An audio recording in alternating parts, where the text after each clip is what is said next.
Alô, alô. Bom dia, pessoal. Bom dia, vamos se acomodando. Bom, muito feliz de estar aqui com vocês, né? Mais um dia. Hoje é o último dia do evento de celebração de 18 anos do curso de Relações Internacionais da SPM. Fico muito feliz com o resultado que a gente está vendo nesses 2 dias, a participação de vocês. Quero fazer um agradecimento especial aos alunos que se candidataram, né, voluntariamente para apoiar esse evento. Então, muito obrigada para vocês, né, pela ajuda. Foi muito importante a gente poder contar com vocês. Espero que nos próximos eventos a gente tenha também um grupo aí dedicado a fazer esse apoio e se envolvendo nesse processo de organização de evento, que é algo que provavelmente vocês vão vivenciar na vida de vocês, independente da área que vocês, né, enfim, se dediquem. É muito provável que em algum momento vocês vão ter que organizar um evento, ou atuar num evento, ou estar numa mesa, não é mesmo? Aí vocês viram ontem aqui alunos de Relações Internacionais na mesa, junto com o professor Uehara. Então, a gente espera que daqui 10 anos, né, professor Uehara, que a gente vai ficar jovem e ativo como o embaixador, a gente esteja aqui podendo convidá-los, né, para estar na próxima mesa dos 28 anos do curso de Relações Internacionais. Então, obrigada para todos os alunos que participaram, mas em especial para o grupo que se dedicou aí para estar conosco colaborando. Gente, a mesa de hoje é uma mesa para vai discutir o o tarifaço. Como é que ficou o agronegócio após o tarifaço? E aí é interessante a gente pensar um pouco sobre esse tema, ainda mais depois, né, da ligação que a gente viu entre Donald Trump e Lula, né? Então, a gente tem uma expectativa muito grande de uma mudança nas tarifas, e principalmente nas tarifas que afetaram o agronegócio e 2 produtos principais do agronegócio, a carne brasileira e também o café brasileiro. Esses produtos eles têm tido um impacto muito importante na mesa do consumidor norte-americano. E, apesar do tarifaço, ontem mesmo eu estava lendo uma notícia que eu queria até destacar aqui, que era falando que o Brasil bateu recorde na exportação de carne. Então, mesmo com a queda de 46% em agosto da exportação de carne para os Estados Unidos, a gente teve um recorde. Aonde foi parar essa carne? Quem está comendo essa carne brasileira? Né? E, para isso, a gente trouxe aqui, acho que alguém que vai poder responder essas perguntas. Então, eu queria convidar para subir ao palco o Rodrigo Farinha. Rodrigo, seja bem-vindo. Obrigada. Bom, o Rodrigo é consultor e pesquisador em marketing e inovação, tem sólida experiência internacional, é doutor em marketing pela FGV, EASP, com período na Universidade de Califórnia, em San Diego. Seu doutorado teve especialização em marketing quantitativo e hoje ele atua como Research Associate na Northeastern University, em Boston, onde ele desenvolve pesquisas aplicadas em inovação e tecnologia. Ele também já foi gerente de projetos da MarketStrat, onde liderou iniciativas em empresas como Bayer, BASF, Syngenta, UPL, com atuação no Brasil, Estados Unidos, Europa, Índia e Nova Zelândia. Bom, ele precisa preencher lá o nosso mapa, Rodrigo, falando onde você já trabalhou, né? Você vai bater o recorde de post-it. Então, por favor, antes de ir embora, você vai lá colocar, que o pessoal vai filmar você, não é mesmo? Vamos colocar no nosso Instagram, porque até na Nova Zelândia, que é um lugar incrível, você já esteve, assim. Então, parabéns, obrigada por ter aceitado o convite, estou muito feliz de ter você aqui. E, para completar essa mesa de hoje, a gente tem aqui a Luciana Florencio de Almeida. Bem-vinda, Luciana. Obrigada.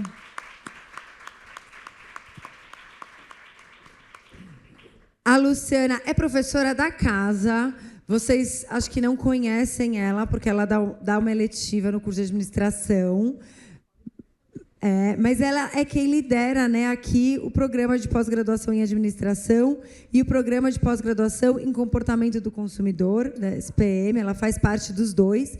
E ela tem um grupo de pesquisa que ela lidera de agrofood e franchising, atuando como membro do Conselho Consultivo da Associação Brasileira de Marketing Rural e Agronegócio.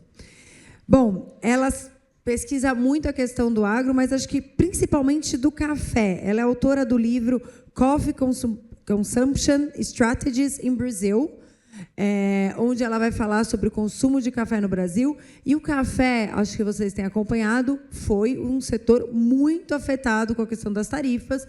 Então, nada melhor do que a gente ter ela aqui conosco para discutir isso. E, por último, vai chegar ainda um palestrante, que é o Ingo Plonger, né? Eu vou apresentá-lo quando ele chegar, mas ele vai chegar um pouquinho atrasado, que ele teve uma questão pessoal. Então, eu peço a compreensão de vocês, tá? Mas ele deve estar chegando aqui umas 9h45, 10 horas, tá bom? Bom, muito obrigada. Vou passar a palavra aqui para o Rodrigo, por favor. O Rodrigo, fique à vontade, a sua apresentação já está aqui. Vou pedir para o pessoal do SEM projetar a apresentação, por gentileza.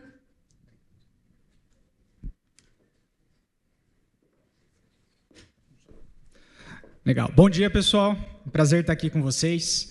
Então, vou falar um pouquinho, eu queria trazer só um panorama, uns 10 minutinhos, sobre o que foi o tarifaço, né? Qual que foi o impacto para o agro, e contar um pouquinho dessa história. Acho que não é novidade, todo mundo está aqui, está acompanhando, né? Todo mundo é da área e tem interesse nesse assunto, mas eu trouxe num formato cronológico para a gente poder ver.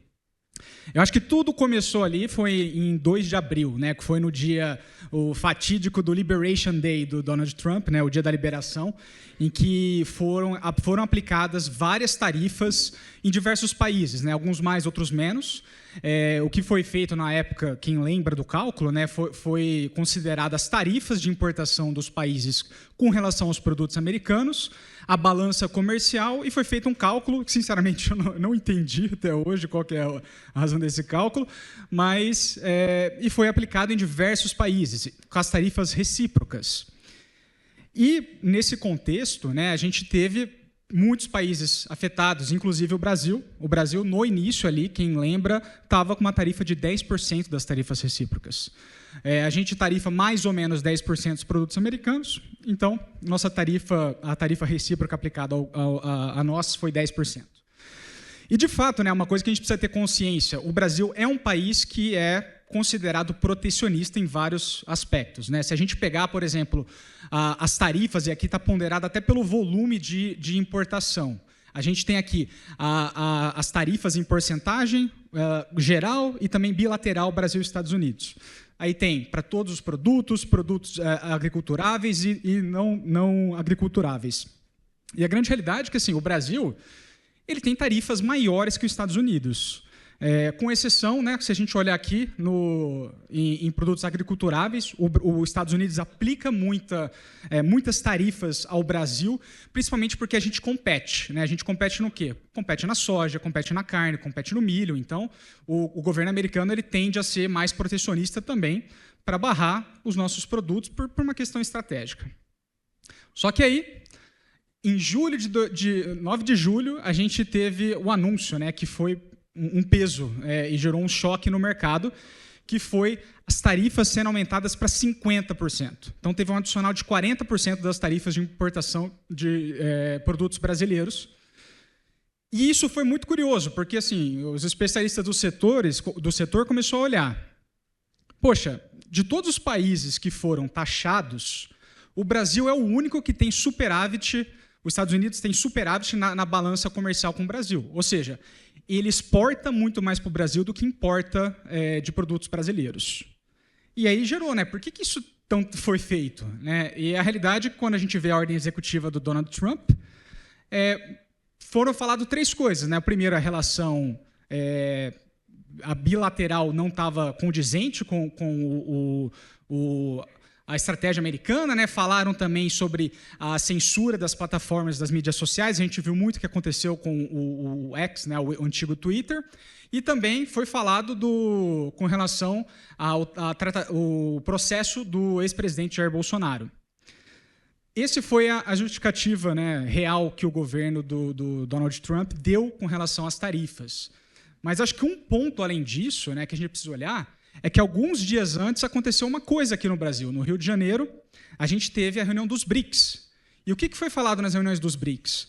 Foram faladas várias coisas, como a discussão sobre as tarifas sendo aplicadas em diversos países, a união bilateral do bloco para diminuir a dependência do dólar.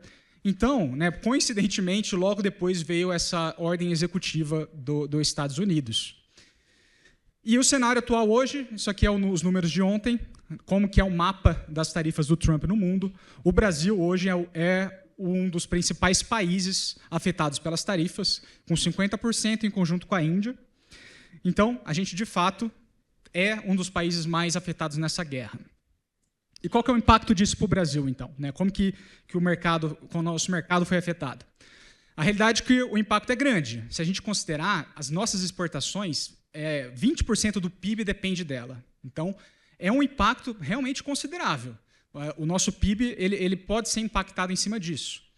E se a gente olha quem são os nossos parceiros comerciais, e aqui a gente tem os top 10 parceiros do caso do Brasil, para as exportações, os Estados Unidos está em segundo lugar, com 33 bilhões de dólares. Obviamente, se a gente juntar aqui todo mundo, União Europeia vai sair no segundo lugar, como vocês podem ver normalmente nas divulgações pela imprensa, mas os Estados Unidos, em país individual, é o segundo lugar. E importação, a gente também depende muito do mercado americano, né? Porque a gente importa muitos produtos deles, como vocês podem ver ali. E os Estados Unidos? Bom, os Estados Unidos é um outro cenário. Se a gente pegar os top 10 parceiros dos Estados Unidos, a gente está só em 10º lugar em exportações para eles, e de importações, a gente está em 18º. Então, a mensagem central é: o Brasil precisa muito mais do mercado americano em termos de exportações do que os Estados Unidos precisa da gente. Então, de fato, afeta muito o nosso mercado. E como que isso impactou o agronegócio? Vamos olhar aqui. Acho que não é novidade para ninguém, mas o Brasil é um líder de exportação, é um líder de produção de alimentos, é o maior do mundo. Aqui a gente tem, né, foi produzido esse quadro, inclusive, pelo meu grande amigo Marcos Fava, que colocou as principais commodities do mundo, os 3 principais produtores mundiais e os exportadores, e a gente vê que o Brasil está sempre na liderança. O agronegócio é super importante para a exportação. E quando a gente olha do mercado americano, o que a gente exporta para o mercado americano, quase 25% é de produtos que vêm da agricultura. Então, quando a gente fala, a gente está achando 50% em cima de tudo isso, de fato, tem um grande impacto, certo? E o que foi impactado no agro, então? A gente tem vários cultivos, vários commodities aqui que a gente produz e exporta para o mercado americano, como, por exemplo, madeira, café, polpa de madeira, suco de laranja, carne, açúcar, peixes e afins, e várias outras coisas. Então, qual que é o cenário atual hoje? Pegando os números do anexo 1 da ordem executiva, é exatamente esse. Então, aqui vocês conseguem ver as status das tarifas. Em amarelo é que alguns itens dentro dessa categoria de exportação foram taxados. Em vermelho é que tudo foi taxado, em 50%. Em azul e em verde é que não foi taxado, como, por exemplo, a polpa de madeira. E, por exemplo, o suco de laranja, que está dentro daquela categoria, também não foi taxado. Mas o grande takeaway disso tudo é que 80% da nossa exportação para o mercado americano foi, sim, afetado. De fato, o mercado começa a ver alguns impactos. Então, o mercado começa a ver algumas tendências das exportações, por exemplo, de café diminuir, a preocupação do setor em geral, mas isso não afeta só também o mercado brasileiro. O mercado americano, por exemplo, né, posso falar aqui da carne, mas vou falar, por exemplo, do café, e a Luciana talvez até vai complementar, mas o mercado americano é um dos principais consumidores de café do mundo. Então, eles consomem muito, e 35% do que eles importam de café, porque o mercado americano não produz café, vem do Brasil. E existe uma pressão cada vez mais crescente do setor, né, do próprio mercado consumidor americano, para que você tenha uma diminuição dessas tarifas, porque os custos começaram a aumentar. Só que o que acontece nesse cenário? A China, quase como não se posicionando muito, né? Logo os dias depois da implementação das tarifas, em agosto, a China anunciou que abriu portas para o café brasileiro. Né? E, então, ela se aproveitando muito nesse contexto geopolítico e abrindo espaço para alguns dos nossos produtos. Só que isso não é só uma solução permanente, isso, na verdade, também é um risco, pessoal. Porque o que acontece? A gente, nos últimos 25 anos, veio dependendo cada vez mais de exportação, principalmente de produtos que vêm da agricultura para a China. Hoje, 30% do que a gente exporta é para o governo chinês. E o que acontece? Né? Nossa economia fica super dependente. A gente tem um risco, por exemplo, em momentos que a economia da China cresce, como foi no primeiro governo Lula e também no início do segundo, a nossa economia cresce. Se a economia chinesa vai mal, nossa economia também vai mal. Então, essa dependência, por um lado, a curto prazo é bom, também pode ser arriscado. E a China não está parada. A China não está parada porque, em abril de 2025, a China, o Ministério da Agricultura foi até a Argentina, por exemplo, para aumentar a parceria com a Argentina para importação de commodities. E é um risco também, porque a Argentina é um concorrente nosso, em questão de carne, em questão de soja e outros produtos também agrícolas. Então, existe, de fato, eles estão tentando diversificar e a gente cada vez mais dependente. E o que a gente vê pela frente? Bom, vocês viram, né, como a Natália falou também, a gente teve algumas publicações de que o Donald Trump e também o presidente Lula conversaram, e aparentemente as conversas foram positivas, apesar de não terem entrado em detalhe do que foi discutido. A grande questão é que ninguém sabe, tudo vai depender agora da negociação do governo, né? E então, nas próximas semanas, a gente vai ver muito avançar, mas existe uma indicação de uma possível desescalação dessas tensões econômicas. Então, acho que, por fim, só alguns takeaways que eu queria deixar aqui. Eu acho que, na minha visão, as tarifas, né, e eu acho que muitos vão concordar, é muito mais política do que econômica. A gente viu os dados aqui. De fato, é muito mais um fator geopolítico do que o que está acontecendo entre a economia dos dois países. 80% das exportações agrícolas estão, sim, de fato, sendo afetadas. E, nesse contexto, o Brasil ele se aproxima mais da China, isso aumenta a nossa dependência, isso pode se tornar um risco. E, no longo prazo, né, ainda existe esperança para desescalação, mas a gente vai ver muito o que vai acontecer nos próximos meses. É isso. Obrigado.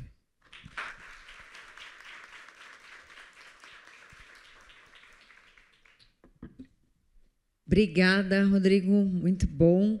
Eu não vou me estender, vou deixar agora, né, a nossa segunda convidada falar. Então, por favor, sinta-se à vontade, Luciana. Bom dia. Muito bom. Pessoal, eu não fiz uma apresentação, então vai ser no gogó mesmo. Então, a minha ideia aqui é um pouco... Eu vou focar no café, que eu acho que foi essa tarefa que me deram, né? Eu tive a oportunidade de trabalhar no Conselho de Exportadores do Café do Brasil, que se chama Secafé. Né? Então, foi uma experiência sensacional, porque o café é realmente, como bem colocou o Rodrigo, uma aula de mundo, de geopolítica. Né? Então, quando eu fui lá para o Secafé, eu comecei a entender o que é esse mundo da exportação, né? O que é o mundo das embaixadas, quanto elas são importantes para o nosso país, né? E questões, principalmente das tarifas. Né? Então, na minha época, tinha uma questão chamada barreiras não tarifárias. Né? Porque essa questão da tarifa, somente no café, ela é praticamente era um ponto sempre muito tranquilo, né? Nas relações com esses grandes consumidores. Né? Então, Europa, Estados Unidos, Japão. Né? Depois eu trago aqui uns números para vocês. E onde o bicho pegava, né, é a história das tarifas, das barreiras não tarifárias. O que se trata disso? Né? Por exemplo, fui aprender lá no Secafé que existe um negócio chamado LMR. Vocês já ouviram falar sobre isso? Né? Limite mínimo de resíduos. E isso é um baita de um problema, né? Então, muitas vezes, o país, né, para ele não... É uma mesa de negociação, né? Então, se ele não pode aumentar a tarifa, o que ele faz? Ele aumenta a régua da tarifa, das barreiras não tarifárias. E aí, gente, cabe tudo. Cabe falar do LMR, olha, você não está atendendo aqui o meu limite é diferente do seu país, do da Europa, eu pratico outro. E aí, gente, muda isso da noite para o dia, né? Então, só dando para vocês aqui um panorama, né, de tão complexo que é quando você resolve exportar para um outro país. A gente fala, perdemos os Estados Unidos, vamos abrir novos mercados. É um baita de um esforço de negociação, né? Porque na mesa não vai só o café, né? Eu tenho que diminuir alguma tarifa do meu lado para eu poder abrir para o café, né? Você diminui a sua e assim nós vamos. E muitas vezes isso vem com um pacote das barreiras não tarifárias. Muito recentemente, vocês viram o que aconteceu com a Europa, né, com uma nova legislação, um pouco menos pesada nos últimos meses, eles voltaram um pouquinho para trás, e essa legislação que tem a ver com um projeto deles muito grande, né, que é o Green Deal e o Farm to Fork, que é estabelecer justamente essas barreiras não tarifárias, né? E uma das barreiras é justamente a gente tem que provar que o produto que chega lá, que é comprado pelo importador europeu, ele não vem de áreas desmatadas, né? É o deforestation. Então, tudo isso para contar para vocês que o café, né, ele está abrindo uma frente importante com uma baita diferenciação em relação a outros produtos dessa cesta que a gente exporta. Então, eu vejo aí uma grande oportunidade, né? Então, mesmo na Europa, se a gente for olhar hoje o que a gente exporta para a Europa, o café sai na frente, né? Se a gente falar em termos de rastreabilidade, e é um trabalho que vem sendo feito já há muito tempo na cadeia do café. Então, esse é um assunto que tem que estar na pauta da discussão hoje, para quem hoje pensar em exportar um produto para a Europa, por exemplo, né? Quer dizer, eu tenho que olhar vários quesitos ambientais para chegar naquele mercado, porque essa é a pauta da vez, né? Então, todo mundo está olhando para isso. Quando a gente vai para os Estados Unidos, historicamente, há umas boas décadas, ele realmente é líder no consumo de café, e a gente vê, né, isso muito quando, né, quem tem a oportunidade de ir aos Estados Unidos, as cafeterias, as redes, né, como Starbucks, Costa Café, é um sucesso, né? E que a gente importou esse sucesso. A gente tem o hábito de ir a uma cafeteria muito aí conectada com essa, que foi uma virada de mesa mesmo no mercado e no setor de café, que é você oferecer esse café como um estilo de vida, né? Um lifestyle. Então, isso muito conectado aí com o Starbucks. E aí o que vem acontecendo é que a gente, na prática, né, a gente já viu uma diminuição. Então, historicamente, os Estados Unidos sempre foi na ponta, né, importando o nosso café, mas nesses últimos 2 meses a gente já viu na prática. E não é que caiu, zerou de forma alguma, mas você teve uma redução e provavelmente a gente vai ver isso piorar nos próximos meses, porque esses são contratos que a gente chama a termo, eles já foram feitos, então muitas vezes você já está negociado, está fechado, e aí essas tarifas, o que foi contratado vai, né, nos seus embarques. O problema é mais para frente, aí nós vamos ver que vai ter muita negociação. Da parte, inclusive, do Secafé, do Ministério da Agricultura, das embaixadas, estão sendo feito um trabalho muito, muito forte, né? Eu até ia trazer o Marcos, que ele é o atual diretor do Secafé, para falar desse esforço que está sendo feito junto aos Estados Unidos, mas principalmente junto à NSA, que é a National Coffee Association, né? Então, a NSA viu nisso um grande problema. Falei, agora, né? Como é que os consumidores americanos vão tomar o seu café, já que o café Brasil, o que a gente importa representa muito daquilo que a gente consome, né? E ele rapidamente fez uma conta para mostrar lá para os legisladores, né, do quão importante é a continuidade dessa importação com uma tarifa que não seja de 50%. Então, a conta foi assim, olha, o café hoje, né, para a economia americana, gera muita renda, porque não é só o café, é o café café, a cafeteria, os produtos relacionados ao café, né? Quem tem máquina em casa vai comprar cápsula. Então, é uma indústria gigantesca, né? Então, fez-se lá uma conta e falou, isso aí gera 130 bilhões, né, na economia americana. Tá? E a outra conta foi, olha, $1 importado de café vai gerar para a economia americana $43. Né? Olha isso. Tá? Então, o café que saiu aqui do Brasil vai render, né, vai agregar $43 ali a cada $1. Né? Então, essa foi uma forma da NCA mostrar que não dá para ficar sem o café. Né? Quer dizer, não é só uma questão de consumo, é uma questão de economia. Então, isso certamente, em algum momento, eu acredito, né, vai haver uma negociação, vão se sentar na mesa, porque o americano, até houve já, né, algumas manifestações na rede social, ele não vai ficar sem o café, né, porque o café faz parte desse estilo de vida do americano. Então, sem dúvida, vai ter aí uma reação até do próprio consumidor.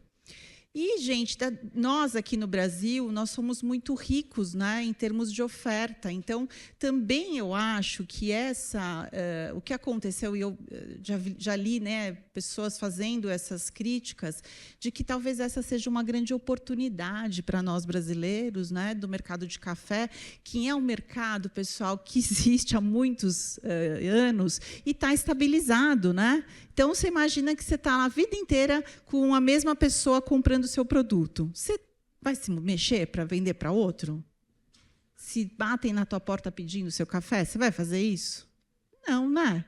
Então, no fundo, a tarifa, né, ao meu ver, e ao ver de algumas outras pessoas da própria cadeia, é um chacoalhão de competitividade, né? De, olha, tem outros mercados que nós podemos estar. Né? A China é um deles. Não que a China a gente não tenha batido na porta deles, a gente já foi várias vezes. Né? Tem uma questão cultural na China. A China é um país de bebida com chá.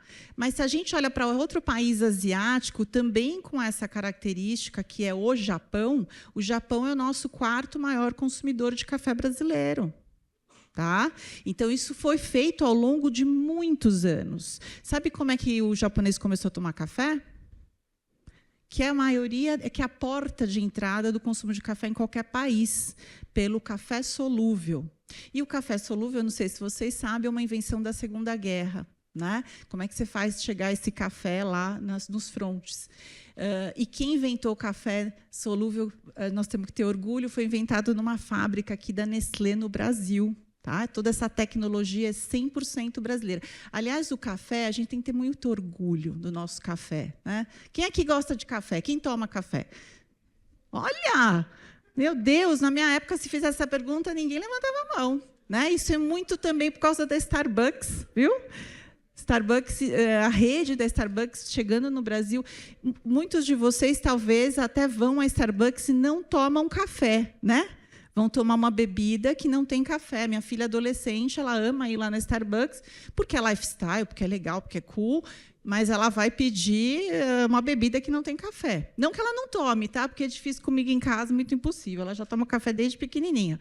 Mas o ponto aqui que eu queria trazer para vocês é que nós somos líderes não só na produção de café, tá? Que ela vem de muitas décadas, mas também somos líderes na exportação. E a gente, só para vocês terem uma ideia do tamanho desse agrocafé no Brasil, o segundo maior produtor de café no mundo é o Vietnã.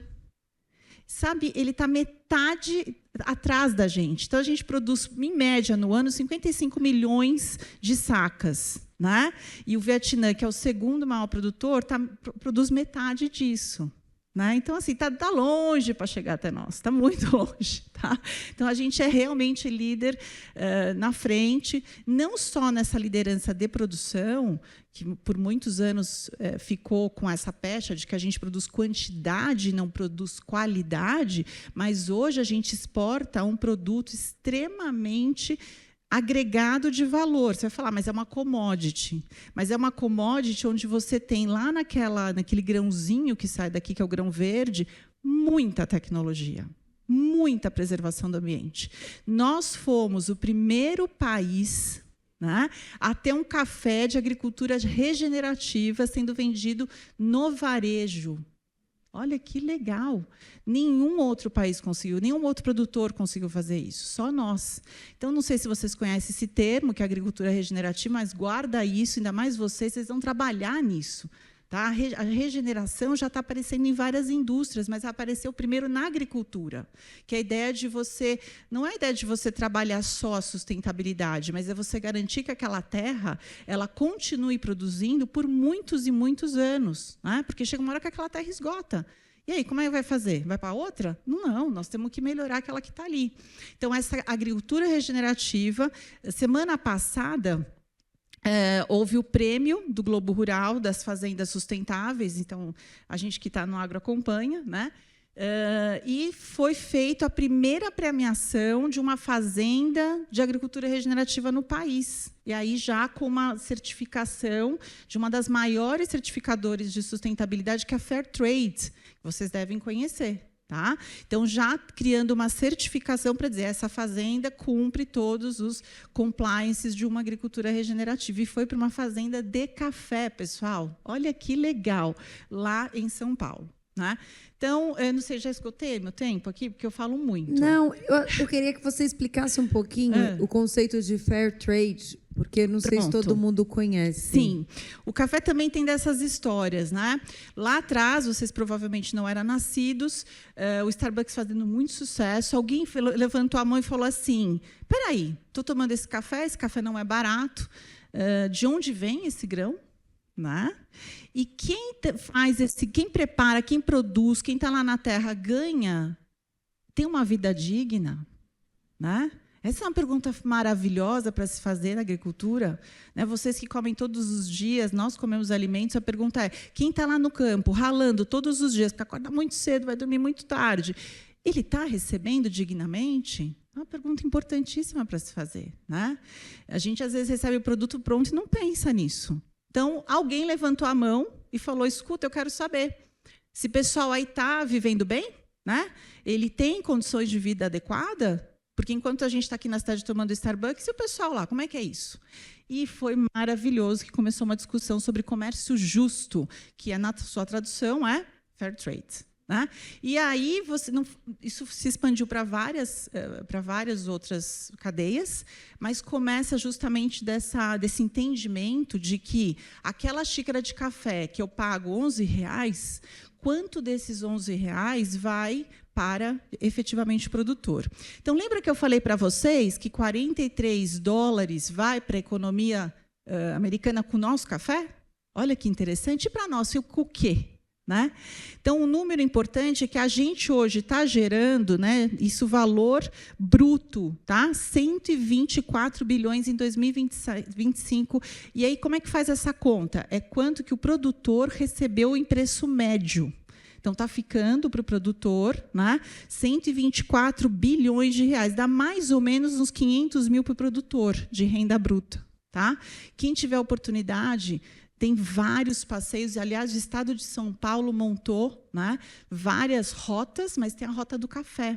E quando você faz a Rota do Café, você conhece o que é a característica do nosso café, que o grande número, 80% das propriedades de café no Brasil tem menos de 20 hectares. O que é 20 hectares? Alguém sabe aqui? Mais ou menos 20 campos de futebol. Tá? Esse eu diria para vocês que é 80%. Você vai numa fazenda, você não vai fazer aquela fazenda de soja que é 1.000 hectares, você não vê, né? Não vê o limite. Mas no café não, no café você vai ter gente de 5 hectares, tá? Gente de 1 hectare, de 2 hectares, tá? E aí, contando sobre essas rotas, quando você vai conhecer esses produtores, aí você consegue ter essa resposta. Eles têm vida digna? Tem, pessoal. E é muito legal quando você chega lá, porque muitos filhos de produtores estão aqui na SPM estudando. Tá? E é um produtor, às vezes, de 5 hectares e vive só do café. Tá?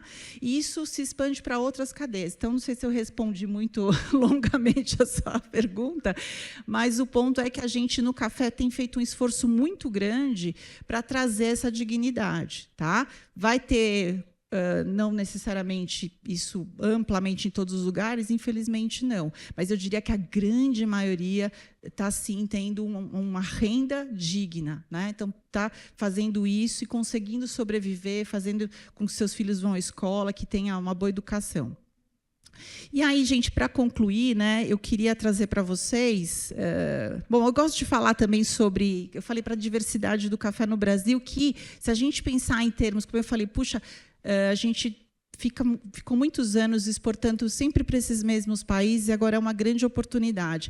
Mas, gente, na verdade, o que a gente tem de oportunidade é de levar um café mais agregado para fora, né? De valor mais agregado. Por que a gente não tem uma Starbucks lá fora nossa? Né? Por que a gente não tem uma marca como a Nespresso, que é extremamente inovadora? E aí, não é o pessoal do campo que vai trazer essa ideia. Quem é que vai trazer? Vocês. São vocês que estão numa escola de administração, estão fazendo um curso de RI, olhando para o mundo e falando, cara, tem muita oportunidade da gente levar valor agregado para fora. Né? Então, como é que a gente transforma esse grão verde em algo que seja desejado lá fora, seja pelo varejo, seja por cosméticos, porque o café ele é super multiuso, né? Então, você pode vender ele por meio do cosméticos e etc. Bom, pessoal, eu sempre fazia essa para fechar, né? Se você vai à França, né, quem tiver oportunidade, para alguém na rua e pergunta assim: qual é o melhor vinho que você já tomou na sua vida? A pessoa vai te dar uma aula.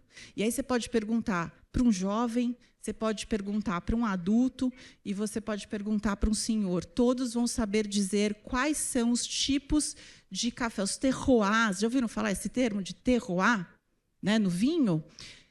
Pois é, você pergunta para qualquer francês, ele sabe os principais terroirs que existem na França. Alguns todos conhecemos, né? Então, champanhe é o mais famoso, não é isso? Champanhe é uma indicação geográfica, né? Como o prosciutto, né? Lá da Itália, e tantos outros produtos. Então, por que eu estou dizendo isso para vocês? Porque, veja, o Brasil, só no café, pessoal, nós temos 17 indicações geográficas. Olha só que baú da felicidade, né? Como diria o Silvio Santos. Dá para fazer muita coisa legal com essa. Imagina assim, você, né? Então, se a gente pergunta para o francês, ele sabe. Se eu perguntar para vocês sabem quais são esses terroirs de café? Pois é, e nós, como brasileiros, o maior produtor de café do mundo, a gente deveria saber. Nós deveríamos saber. Então, eu vou dizer uma coisa para vocês. Primeiro, o café nós temos 2 tipos, arábica e robusta. Então, já guarda essa informação, certo? Nós somos o maior produtor de arábica do mundo. Tem diferença nesses cafés, tem diferença de sabor, tem diferença de tudo, né? Mas tem muita oportunidade de como vender este café. Tá? A primeira denominação de origem do café, que como DOC, né? Quando você vê no vinho, denominação de origem, no queijo da Europa, que nós saímos daqui do Brasil para ir visitar a fazenda. Por que não fazemos isso aqui no Brasil? Por que não fazemos isso no turismo rural, como eu comentei com vocês que temos aqui no estado de São Paulo? Então, vamos valorizar o nosso produto, que é maravilhoso. Então, a gente tem essas 17, e estamos em todos os biomas. Todos. Biomas, nós temos café em Rondônia, né, que é a Amazônia.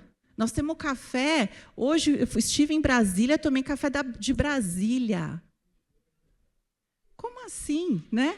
Então, a gente tem muita oportunidade aí, dou para vocês de presente, para vocês pensarem, tá certo? Quantas oportunidades de levar o nosso café lá para fora, tá bom? Muito obrigada aí pelo convite, estou à disposição.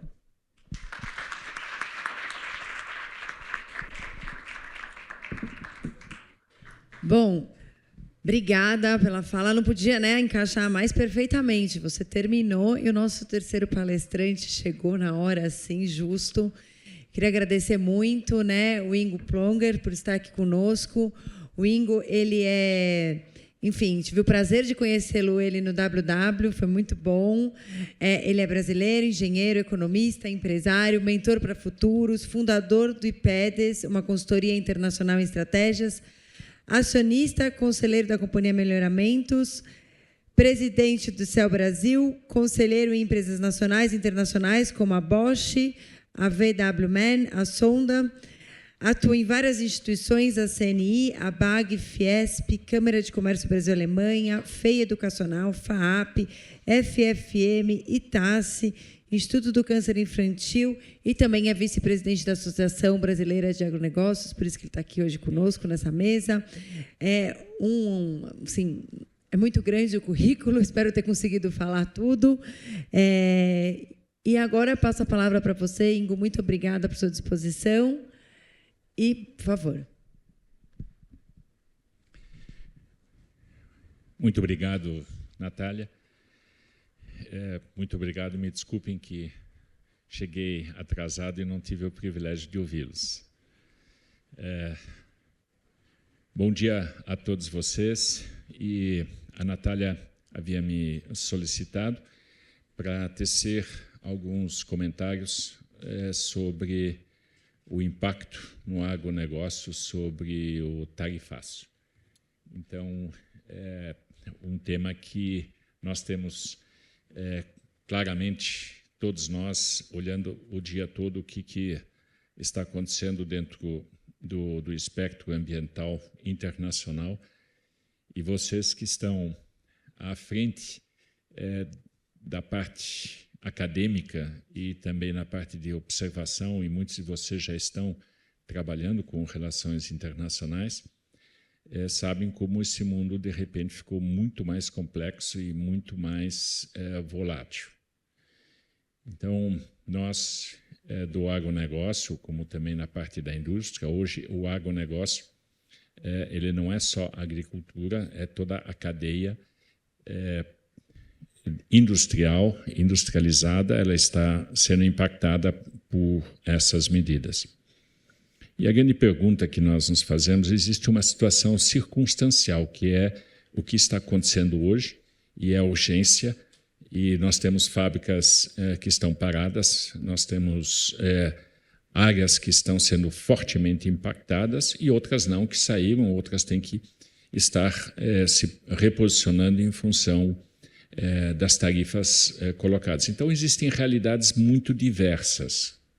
Então, quem está mais impactado são, principalmente, a indústria de móveis, que estão exportando móveis de cozinha ou da casa para os Estados Unidos, são MDF, é uma maneira compensada, e aí entrou uma tarifa de 50%, agora até mais, isso inviabiliza o negócio imediatamente. Na parte do agro também, pequenos produtores de mel que tinham conquistado o mercado, etc., também foram fortemente impactados por isso.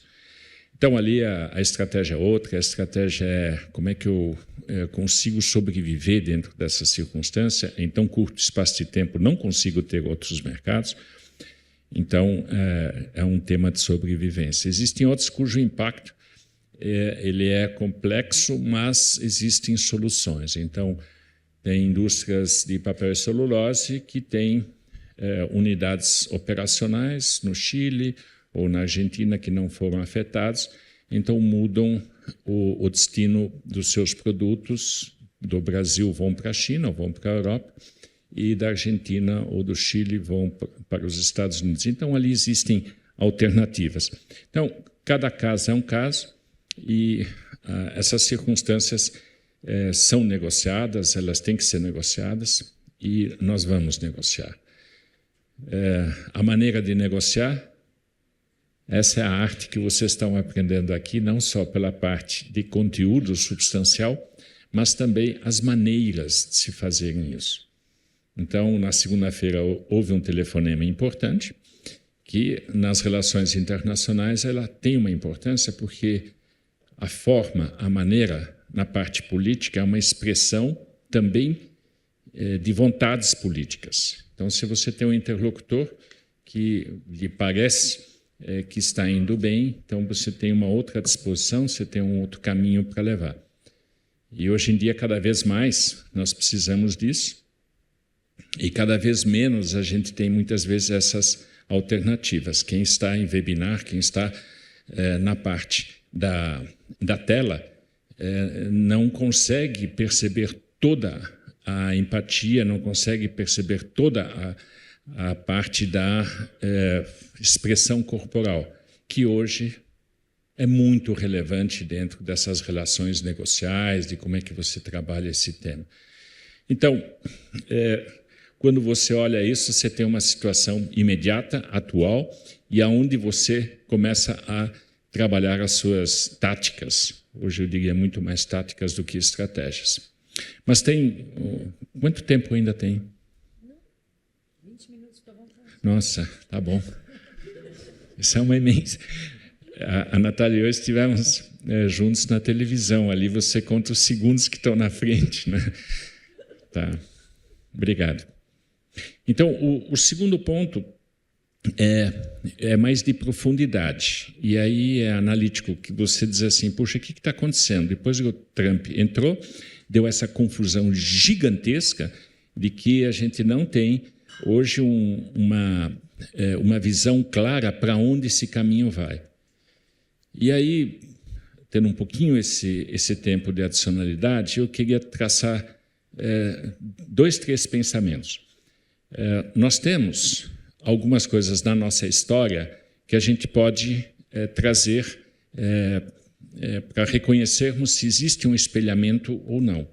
Uma delas foi na Grande Depressão de 39 para 40, os Estados Unidos também entrou com um tarifaço, justamente para poder se proteger economicamente. As respostas foram péssimas, porque todos os países rebateram esses tarifaços também, e imediatamente houve, nessa retaliação, uma redução forte das exportações americanas. E depois, Estados Unidos entrou na Segunda Guerra Mundial, então a economia, de repente, virou da parte, digamos, de uma economia de mercado para uma economia de guerra, onde você tem outra lógica. Então, a pergunta que muitos se fazem, depois dessa experiência, e eu tenho a de 2008, onde houve aquele impacto da Lehman Brothers e depois a pandemia, eu estou nesse web também, eu entro numa circunstância similar, o que tem de similaridade, e eu tenho hoje alguns sinais que fazem isso, porque, de repente, depois de 60 anos, depois da Guerra Fria, de repente eu tenho orçamentos muito maiores na parte da defesa. E isso dentro de um mundo que tem suas complicações, como é que eu fico nessa circunstância, com as ameaças que eu posso perceber dentro desse cenário? Então, algumas coisas de 39 e 40 são interessantes observar para ver o que pode acontecer. E aí eu levo vocês ao pensar, o que nós não tínhamos em 39 e 40? Nós não tínhamos uma interdependência muito intensa, colaborativa, institucional. Até lá, você tinha a questão da soberania, é um tema que está voltando no momento à tona. A soberania dos países era uma questão nação. Então, a nação defendia seus maiores interesses e havia justificativa pela soberania, inclusive de se armar e de fazer guerra. Essa era uma lógica preponderante até os anos 40. Dos anos 45, depois da guerra até hoje, o que é que mudou?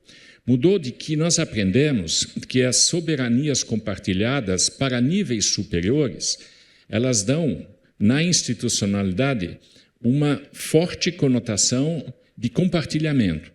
Então, você transfere um pouco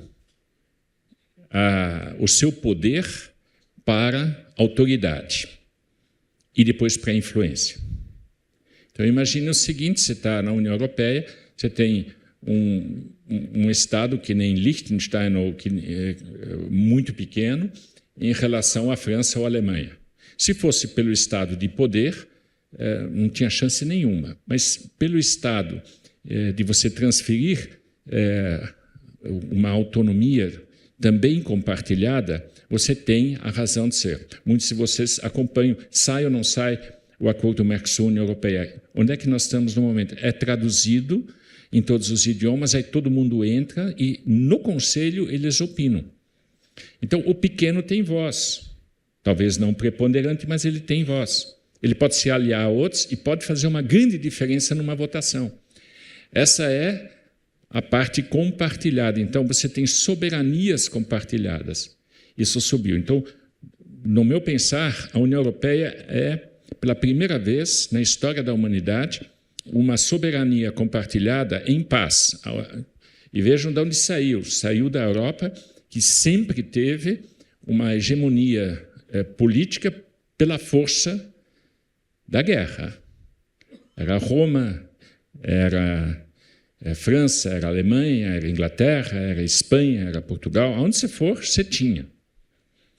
Então, pela primeira vez na humanidade, a gente entra numa fase de ter soberanias compartilhadas. E aí criaram-se mecanismos, né? Mecanismos da OMC, os mecanismos da área da saúde, e onde você for, da própria ONU, você tinha essas partes compartilhadas.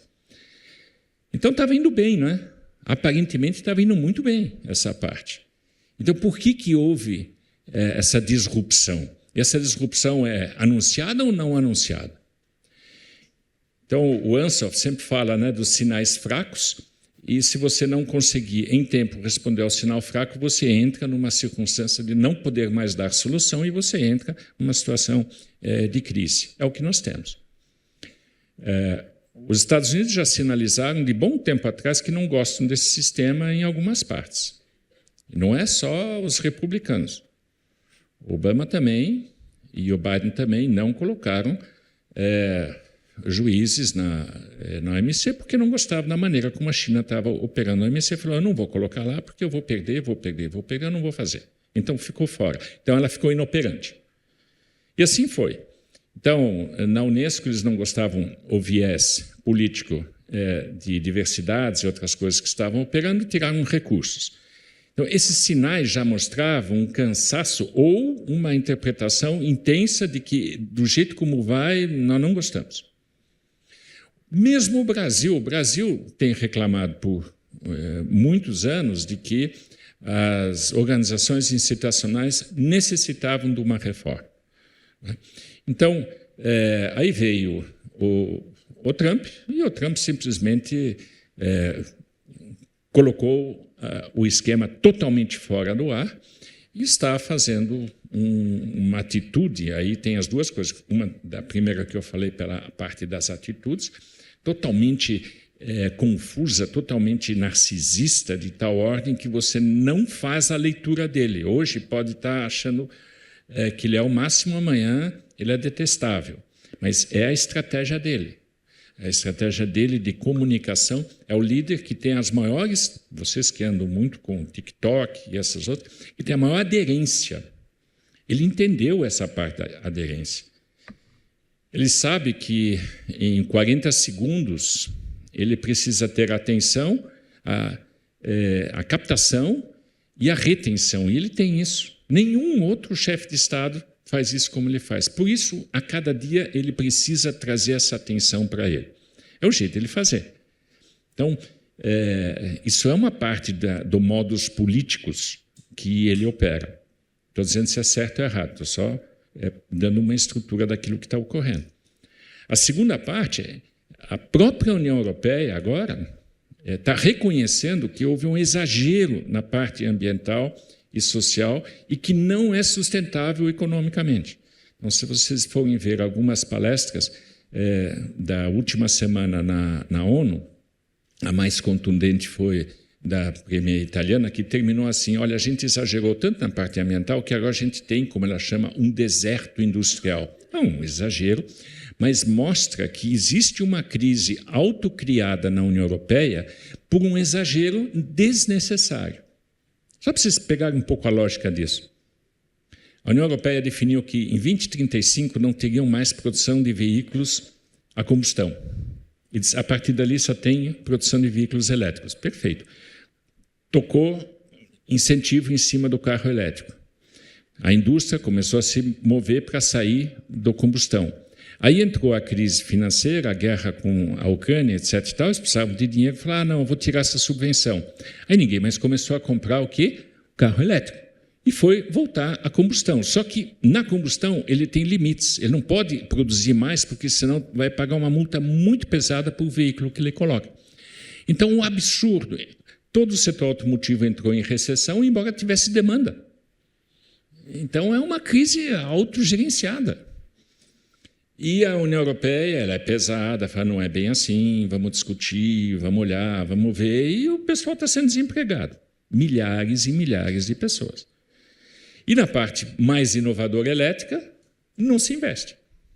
E a China colocando os veículos das montadoras europeias dentro do mercado. Quer dizer, é uma situação surreal. Aí, esses premiers falam, não, assim não, calmou, não vai ser assim. Como vai ser? A gente já sabe. Aí postergaram agora a questão da resolução do desmatamento. Mais um ano. Por quê? Se vocês leem essas frases, é importante às vezes vocês lerem isso.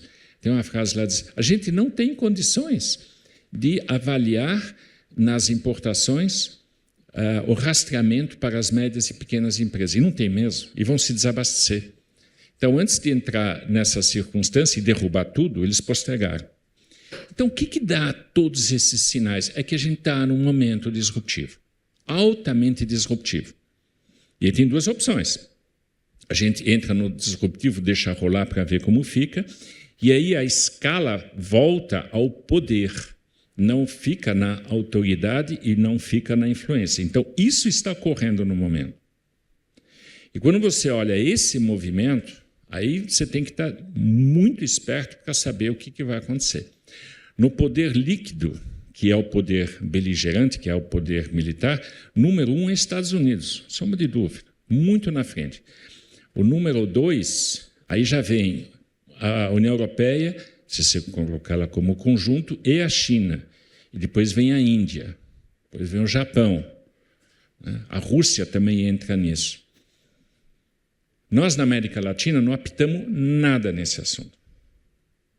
Nada. Então, quando o Trump fala, você não tem cartas para jogar, nessa rodada a gente não joga nada, a gente só vai assistir os outros jogarem. Aí entra a segunda parte do poder. Então, um Estado ele necessita ter tranquilidade estrutural, ele precisa de segurança pública. E na segurança pública, se vocês olham as manifestações na América Latina, a maior parte está dizendo assim, o meu primeiro item no momento é segurança pública. Isso vai do Equador, em São Salvador, Costa Rica, Brasil, Argentina. Nas pesquisas, esse é o primeiro item. Então, isso vai mais para uma tendência conservadora. O mundo acredita que o conservador lida melhor com questões beligerantes e de segurança pública do que o progressista. Se está certo ou está errado, é outro ponto, mas tendencialmente é isso. É por isso que há uma guinada nessa parte. Colocado isso, nós temos cartas nisso, nós temos algumas, mas estão fracas. Isso vai ter que ser reestruturado, isso vai ter que ser refeito, isso vai ter que ser olhado. E não é só Brasil, isso já é uma composição internacional, não é só Brasil. Aí você entra no terceiro item da segurança. O que é? Alimentação. Um povo com fome é um povo intranquilo e que derruba qualquer governo por causa disso. Isso vocês podem ver na África, Gaza, o que vocês quiserem ver. Então, a alimentação é fundamental. Então, ele vai buscar uma segurança alimentar. A terceira é a energética. Ou a quarta é a energética. Então, se você não tem energia, você não consegue hoje fazer um monte de coisa. Não precisa explicar. Então, olhando essa parte, nessa parte de poder que está se deslocando para essa parte, na questão alimentar, aí a gente tem boas cartas. Se você olha na parte energética, aí a gente tem boas cartas. Então, na estratégia desta volta ao poder, saindo dessa questão mais da autoridade e da influência, esse vai ser um papel onde nós, América Latina, Brasil, vamos ter um papel importante. Passo à frente. O que está acontecendo no Brasil nessa área? Nós estamos descobrindo novas fronteiras que nós temos dificuldade de entender. As nossas fronteiras de uma agricultura tropical têm outra lógica do que a agricultura temperada. Dá 2 exemplos só. O poder de fotossíntese na área tropical é 3 vezes maior do que a do hemisfério temperado, que é norte e sul. O que significa isso é de que você tem no mesmo hectare 2 a 3 colheitas, e no outro você tem uma. Pensa um segundo na logística. O americano tem, agora nessa época, já a sua colheita de soja feita, ele coloca no silo e espera. E aí, quando o preço for para cima, ou quando a logística der suas preferências, ele vai desovando durante o ano até entrar a próxima. É assim que funciona para eles. A nossa soja, que já foi colhida, ela fica no máximo 2 meses, 3 meses no silo, porque ela é empurrada pelo sorgo, que entrou na safra depois. E depois do sorgo vai entrar um milho, que é tudo no mesmo silo. Então, um empurra o outro. E isso tem uma logística completamente diferente. O indicador que é utilizado da necessidade do PIB agrícola para a silagem é 0,6, uma coisa assim, não serve para nós. Não é esse. E aí você vai dizer, tá, e o nosso qual é? O nosso é o fluxo. É muito diferente. Nosso estoque está até no caminhão, está no trem, está no navio, onde for. É diferente. Vou dar um terceiro indicador para vocês ficarem espertos. Não há país de economia aberta que tenha juros reais de 10% que não entre numa profunda recessão. 10% porque temos juros de 15%, menos 5% da inflação, 10% real. Não tem país que aguenta 10%. Nós vamos conhecer 2, 2,3. Aí você diz, pô, os caras não conseguem matar a gente? Não consegue. Qual é a lógica que está por trás disso? Que tem coisas que não têm muito a ver com a inflação e não tem muito a ver com juros e mesmo assim a gente reage. Então, pensa o seguinte, 5, 7 anos atrás foram feitas PPPs para fazer investimentos em pontes, estradas, túneis, o que for. A maturação disso, às vezes, demora 3, 4 anos e aí começa o trabalho. Até lá você tem projetos, tem licenciamento, etc. Isso está acontecendo. Você não mata isso com taxa de juros de 15%. Já foi, o contrato já foi, você está realizando. Segundo ponto, o agricultor que abriu sua fronteira, ele não vai deixar de plantar nessa terra, ele vai plantar. Ele pode não plantar com todo o adubo, com todo o tratamento, ele pode não comprar novamente o equipamento, pode fazer um monte de coisa que o juro não vai permitir, mas ele vai colher. Então, se você vê essa lógica, você diz assim, então há um overshooting no Banco Central. Sim. Se os juros tivessem só 7%, 6%, a gente teria uma inflação desenfreada? Não. E por que ele faz isso? Porque o mindset dele, de Banco Central, é do tradicional. E nós estamos começando a entender o que isso representa em termos de Brasil. Se vocês forem a Mato Grosso do Sul, Mato Grosso do Tocantins, e muitos de vocês são de lá, vocês sabem, é pujança. Um amigo meu, presidente da BMW, falou, onde é que você vai... O que você vai fazer? Ele falou, estou abrindo uma concessão atrás da outra. Eu falei, nossa, aonde? Não é São Paulo, não é Minas. É lá. Então, existe pujança, existe dinheiro. Esse novo Brasil está sendo descoberto. As famílias que estão no Centro-Oeste, que estão no Norte, elas estão fazendo um trabalho incrível, incrível. E eu tive... 3 semanas atrás, assim, num evento que nem esse, a gente estava conversando e tinha uma mulher jovem que realmente estava fazendo um trabalho excepcional com sorgo no Pará. E eu tive a desfaçatez e disse assim, poxa, legal, quando é que vocês vieram? Viemos há uns 40 anos, meu pai estava aqui, etc. Tal, a gente abriu e plantamos, hoje estamos irrigando. É excepcional o que eles estão fazendo. Tudo direitinho. Aí eu falei, e vocês abriram? Abriu quer dizer, vocês desmataram? Ela falou, sim, porque a gente foi convidado para fazer isso. O governo, na época, falou, ame ou deixe o Brasil, venha aqui, venha fazer. E a gente foi com a cara e coragem. E a gente apanhou muito. A gente estava muito pobre. A gente quebrou 2, 3 vezes nessa caminhada. Você acha que isso é fácil? Aí ela chorou e disse assim, o que nós fizemos de errado? Não tem a resposta. O nosso valor de hoje, na época, não era atual, não existia. E hoje a gente diz, você está errado. Você fez errado, se desmatou, não devia, papapá, paradá, paradá. Esse pessoal está lá. Vai fazer o quê? Vai abandonar a terra? Vai plantar floresta de novo? Não vai. Então, o que eu estou dizendo para vocês é que nas relações internacionais, hoje nós temos que gerenciar essa circunstância. Hoje nós temos que trabalhar esse tipo de coisa. E não é só para dar uma desculpa lá fora. Trabalhar esse sentimento e esses valores internamente. Isso também faz parte de relações internacionais. Cada vez mais nós vamos precisar buscar de alianças. Alianças.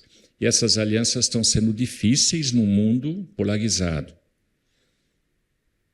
E aí, eu só vou dar uma devolução para vocês. Hoje a gente tem tantos cursos de oratória, de storytelling, e tem muito poucos cursos de escutatória. E quando vocês fizerem uma vez essa experiência da escutatória, vocês vão ver que seus resultados vão ser muito melhores.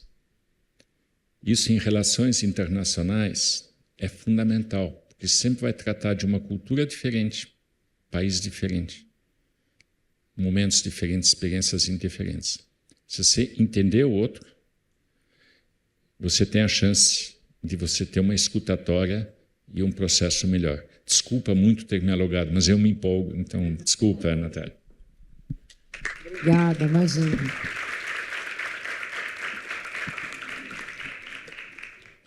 Gente, obrigada. Nossa, foi um prazer. E você falando, eu pensei várias coisas, mas uma das coisas que eu pensei foi na reunião que você falou com a Milone, né? E que ela comentou do problema das regulamentações na Europa, e me parece que vai ter uma resposta da Europa. E uma das respostas que a Europa tem dado, que eu tenho visto, né, é que o ano que vem, embora a Europa tenha criticado muito Donald Trump pelas tarifas, ela também está criando várias barreiras não tarifárias, né? Então, ano que vem, ela acho que começa a implementação do CMBA, se eu não me engano, né, que é uma barreira não tarifária que busca aí diminuir a importação europeia de alumínio, de aço. Então, a gente vê um mundo em transformação. A soberania, talvez compartilhada, se mantenha dentro da União Europeia, mas fora da União Europeia ela vai atuar de uma maneira também aí, protecionista, como o Donald Trump vem atuando em relação aos Estados Unidos. Então, é muito interessante pensar, né, sobre essa perspectiva que tem discutido muito o Brasil soberano. Qual é a proposta de Brasil soberano? Soberano para quem? Como? Como nós vamos atuar em termos de Brasil soberano também, tendo em vista que a gente não tem todos os poderes, como você colocou, né? Temos 2, segurança alimentar e energia. Então, é interessante a gente pensar sobre isso. E aí, faço uma pergunta, né? Acho que a você e aos demais palestrantes também, depois a gente vai abrir para os nossos alunos poderem perguntar também. Mas a minha pergunta é, como o Brasil, né, tendo em vista os impactos que a gente tem visto no agronegócio, e eu comecei minha fala, você não estava, mas falando sobre, apesar das tarifas brasileiras, o setor de carne, por exemplo, bateu recorde no mês de agosto. E conseguiu abrir novos mercados, né? Abriu o mercado da Indonésia, abriu o mercado do Japão, conseguiu vender parte dessa carne para a China, para a Argentina. Como o Brasil pode, vamos dizer, abrir novos mercados em outras áreas do setor agrícola? Como é que você vê essa atuação? E quem acho que assim, qual é o papel do governo e do empresariado nisso? Porque muito se tem cobrado sobre o governo, mas a gente também não tem ouvido muito falar como é que o empresariado tem atuado nisso. Então, eu queria ouvir um pouco isso, né? Como é que tem sido? Obrigado, Natália. Eu vou colocar a resposta lá em cima, depois desço no específico. A primeira pergunta que eu me faço, e talvez nós nos devemos fazer, a gente quer ser uma grande nação ou uma grande potência? Se a gente quer ser uma grande nação, a nossa contribuição ao mundo é muito diferente do que uma grande potência. Eu penso, pela nossa característica, pela nossa cultura, a gente tem muito mais a ser uma grande nação do que uma grande potência. A segunda colocação, Natália, que eu quero colocar, as relações internacionais, elas são um jogo também de interesse, de ataques e defesas legítimas, mas sempre civilizadas, né? Não precisa de usar o poder bélico ou alguma coisa. Isso vai contra os meus valores. Mas nessa, nós, graças a Deus, e a BAG trabalhou intensamente isso com a Tereza Cristina e o senador Marquinhos, para a gente ter uma legislação que a gente chamava na época do espelhamento. A gente não queria retaliação, porque isso é muito complicado em OMC, etc. Não, um espelhamento. Quer dizer, a reciprocidade. E saiu. E saiu de tal forma que, quando o Trump entrou, todo mundo falou, eu vou puxar essa parte. E a minha sugestão foi, não faça nada nos Estados Unidos, porque é totalmente contraproducente. Mas faça sim, iniciando com a União Europeia. A reação do governo foi, pelo amor de Deus, não, porque nós estamos agora com o Mercosul, União Europeia, etc. E tal. Eu falei, não, vamos fazer do jeito brasileiro. Como é que a gente faz? A gente chega na Comissão Europeia e falou, pessoal, vocês poderiam responder esse questionário? O mesmo questionário que eles nos fizeram há 3 anos atrás, quando saiu o EUDR. O mesmíssimo. Olha, ficamos sabendo que vocês têm desmatamento, que vocês têm questões de legislações de direitos humanos, etc. Eles vão dizer, o que você quer com isso? Não, sabe, eu tenho que obedecer a uma lei do Congresso, eu só queria que vocês me respondessem. Eles vão entrar, vão perguntar se tem desmatamento ilegal na Europa. E tem. Na Romênia, tem. Vai ter que dizer que sim. Negócio de direitos humanos? Tem. Catador de uva ou de olivas nem sempre são regulares. Muitas vezes são irregulares. Então, no momento que eles começaram a responder, eu falei, ixi, lá vem barulho. Não é? Porque se é o espelhamento, eles vão fazer a mesma coisa da gente. Você falou do CBAM. Eu penso que nós podemos fazer o nosso CBAM com a União Europeia. Tranquilo. Você sabe, quantos % da nossa energia elétrica é sustentável? Quanto? Quanto é sustentável? Da energia elétrica, quanto é de energia sustentável? Vocês têm uma ideia? Hein? Né? Chega a 84% a 90%. Então, se a gente tem um produto que a gente produz e tem energia elétrica, a gente traz e diz assim, olha, nós estamos exportando um produto que tem energia elétrica sustentável. E o seu? Ah, não, o meu é 45%. Ah, então você vai pagar a diferença para mim. Não, o que você está fazendo comigo, com você, eu faço com você. É reciprocidade. Não tem nada contra. Não, nós somos todos a favor do mundo limpo. Perfeito. Aí você vai comprar carbono na nossa Bolsa de Valores. Aí o estímulo disso aqui. Então, essa parte de defesa, ela não necessariamente é protecionismo. Ela é, na regulação, para você mostrar para o outro o que é válido para você pode ser válido para mim. E aí você vai ver as dores que eu sinto e as dores que você sente. São diferentes, mas são válidas. E aí tem ajustes. Aí começa a ter ajustes. Então, essas reciprocidades, a gente não precisa ter medo de fazê-las, mas tem que saber fazer como, com que linguagem, de que maneira, com que sistemática e assim por diante. Né? Então, esse é o ponto. Muitas vezes vocês vão ouvir de gente bastante competente dizer o Brasil vai abastecer o mundo em alimentos. Certo? Errado. É errado. 8 bilhões de pessoas são abastecidas por 10 bilhões de toneladas advindos da agricultura. 6 é alimento, 4 é não alimento. É algodão, é borracha, é etanol, tudo isso que é não comestível, mas sai, couro, mas que sai da agricultura. Então, quando você vê isso, o Brasil produz hoje 340, 350 milhões de toneladas de cereais.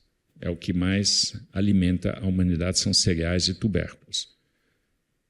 Então, desses 6 bilhões, nós estamos falando de 300. Então, mesmo dobrando isso para 600, o Brasil não vai nunca alimentar a humanidade com milho, com soja, trigo. Não vai. Não vai. É um número. 2/3 das áreas plantadas no mundo são destinadas à proteína animal. E 1/3 é para cereais e outras coisas. O que acabo de falar, das 6 milhões de toneladas, em proteínas animais, que são ovos, é o frango, é o peixe, é o boi, não passa de 700 milhões. Dos 6 bilhões. Então, é um anacronismo. Nós temos 2/3, que é pastagens e outras, para menos de 10% da alimentação. E dessas pastagens é o caminho inicial para a desertificação. Então, uma pastagem degradada, ela fica deserta e a recuperação é muito difícil. Então, vejam em que mundo estranho nós estamos. A maior parte da desertificação por pastagens degradadas é Estados Unidos, é China, é Argentina, nós um pouquinho no Nordeste e, claro, a região do Sahel.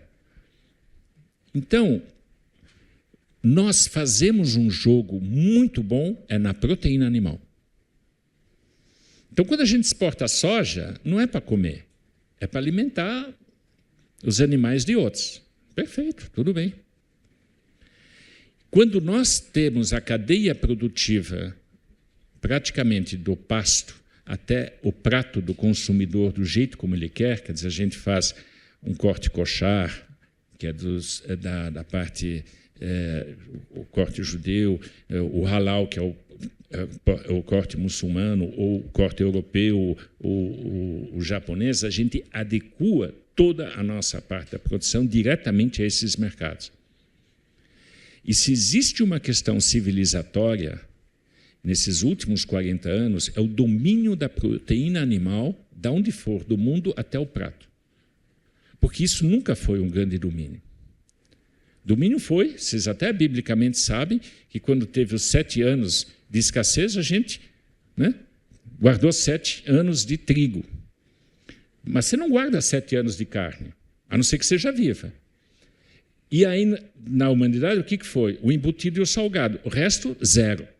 Só com o resfriamento, com o congelamento, e na cadeia toda, é que você conseguiu conduzir. O Brasil é um dos pouquíssimos países que domina a cadeia produtiva. A gente não se dá conta disso. Que sai do frigorífico, aonde ele estiver no Brasil, com as estradas que a gente tem, para o prato do consumidor de uma maneira confiável. Aí isso aí chega nos Estados Unidos, bate nos Estados Unidos, bate na União Europeia. Não são grandes quantidades. Só que o nosso preço é competitivo, e aí o que faz? Estraga o preço deles. É por isso que eles não gostam da agricultura brasileira. Não é pela quantidade, é pela indução do preço. Porque se você entra lá com 5%, 4%, num preço menor, o cara tem que abaixar para ser competitivo. Então, isso não tem volta. Isso não tem volta. Então, eles vão fechar mercados, eles vão subsidiar mais e assim por diante, e vão criar uma série de resistências nossas. A FAO fez uma pesquisa, qual é o alimento mais desejável no mundo inteiro, independentemente das culturas. De longe foi o primeiro, carnes. Agora, a carne é um aditivo. Você olha o teu prato que você come de manhã, ao meio-dia e à noite, e no meio, a proteína é o menor, mas é o mais caro. Nós precisamos de proteína, mas é o menor. Então, Natália, a tua pergunta é fenomenal, porque diz assim, poxa, a gente está nadando de braçada, e a gente vai continuar nadando de braçada na proteína animal. A gente só tem que saber que a resistência mundial vai ser gigantesca e não caiam na ilusão que nós vamos abastecer o mundo inteiro com comida. Podemos complementar com proteínas. Um pouquinho daqui, um pouco dali, um pouco de fruta, isso sim. Mas pelos números, cada país vai fazer o seu.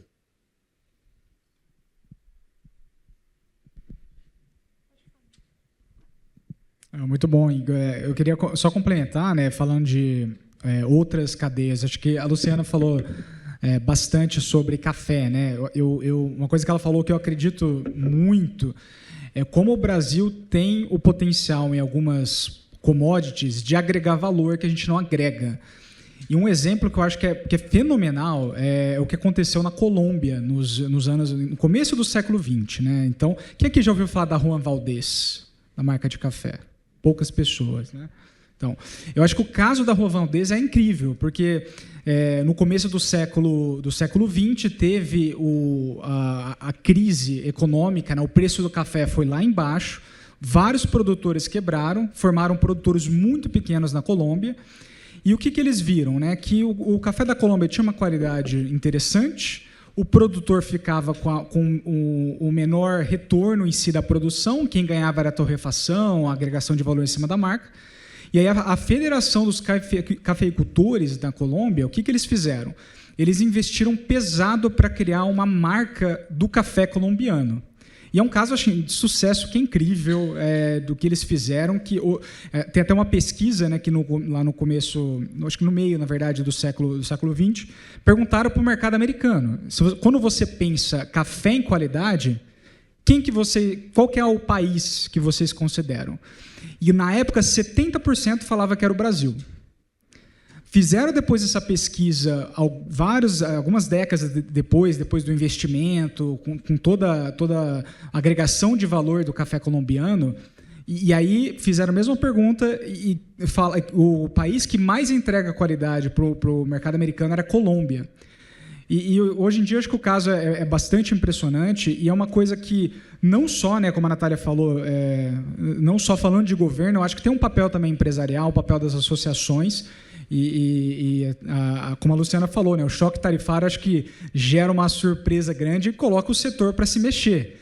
E essa é uma hora das reflexões, né? O que a gente pode fazer?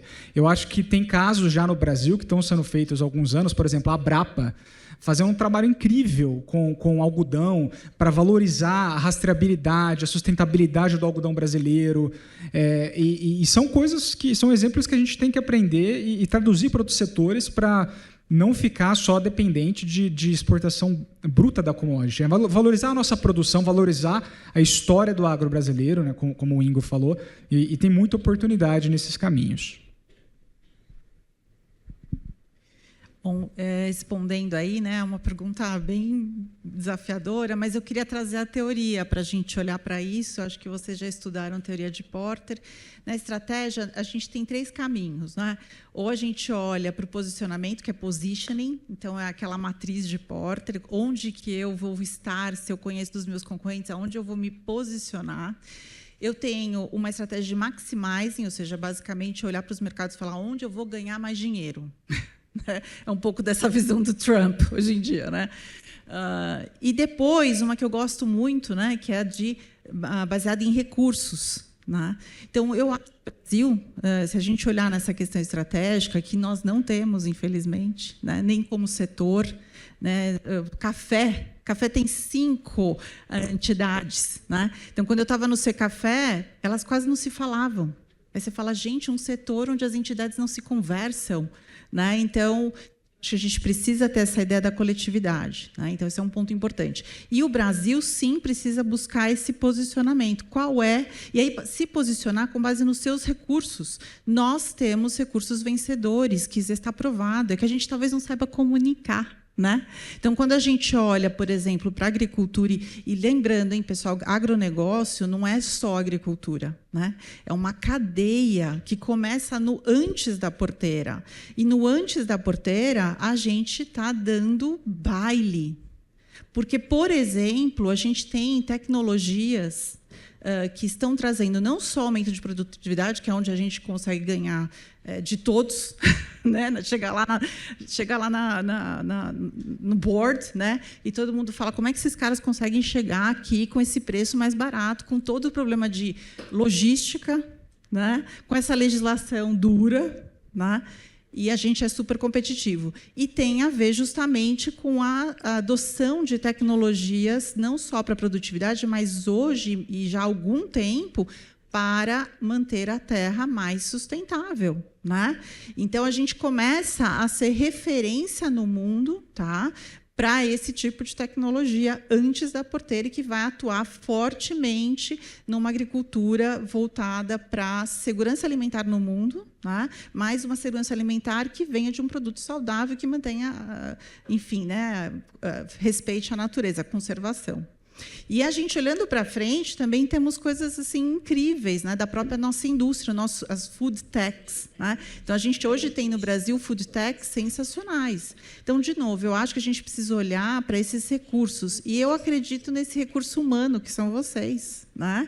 Então, uma escola como a SPM, ela está gerando, né, um grupo de gente com um pensamento, né, executivo, de negócios, que pode transformar essa agricultura em casos de sucesso, como é o do Juan Valdez, que hoje está tentando se reorganizar, né? Já no mundo competitivo que está, ele viu que não é só ele que produz qualidade. Aliás, o Brasil produz muito mais qualidade que Colômbia.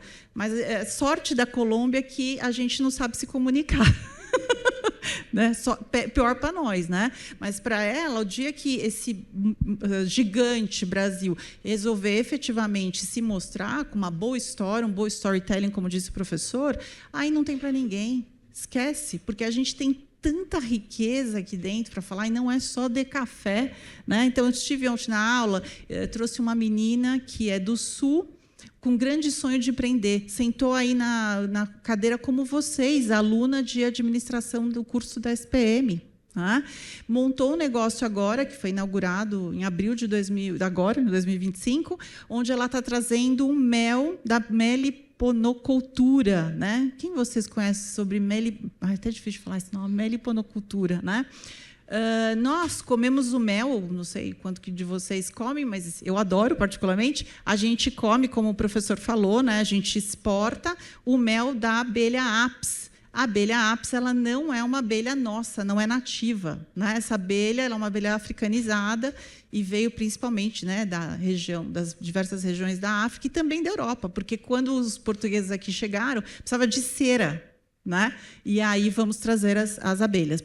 A gente come esse mel que a gente é industrializado, né? Enfim, é dessas abelhas. Mas nós temos mais de 300 tipos de abelhas sem ferrão, né? E que, sim, são muito mais difíceis de serem escravizadas, digamos assim, né? De serem produtivas. Mas tem aí, pessoal, e essa menina mostrou, né, uma oportunidade absurda de negócio, e, no caso, ela criou valor com esse mel. Ela criou uma marca chamada Zasma, que você paga para cada 50 ml desse mel, R$200. Tá? E esse mel vem embalado numa embalagem que parece um perfume, né? Tem todo um storytelling. Essa menina andou o Brasil inteiro para achar quem entregasse para ela esse mel. Então, assim, não foi simples. Você olha, você fala, que lindo isso, né? Que embalagem maravilhosa, que coisa linda. Mas ela começa a contar como é que foi que chegou nessa maravilha, né? E ela fala, professora, eu tive que rodar o Brasil para achar esses produtores. E quando eu encontrava, eles não tinham nota fiscal. Como é que eu vou fazer para botar o CIF e vender? Sabe o que é CIF? Todo mundo que vai comprar uma carne, por exemplo, precisa ter esse selo do governo, que diz, olha, aqui nós atestamos que esse produto é de qualidade, respeita todos os critérios para a produção desse negócio. E como é que a gente faz? O cara não tem nota fiscal. Como é que eu vou dar um CIF para ele? Pois ela fez para eles, uma menina de 27 anos. desenvolveu 17. Eu até falei para ela: escuta, você precisa andar pelo Brasil do café, porque no café tem muita dessas abelhas, né? E ele já tem nota fiscal, então vai facilitar a tua vida. Então, tudo isso para contar para vocês que olha o tamanho, né, de oportunidades que a gente tem. Eu estou falando de uma, mel, mas a gente tem milhares, pessoal, incontáveis. Então, eu acho que é uma questão de posicionamento, né, e observar essas riquezas e recursos que a gente tem. A hora que a gente descobrir isso de verdade, não tem para ninguém. Bom, obrigada. Eu vou passar para a plateia. Como a gente tem pouco tempo, eu vou pedir para vocês coletar 2, 3 perguntas. Só se apresentam, por gentileza. E aí a gente faz uma rodada aqui de resposta. Se for direta, vocês já falam para quem é, tá bom? Obrigada.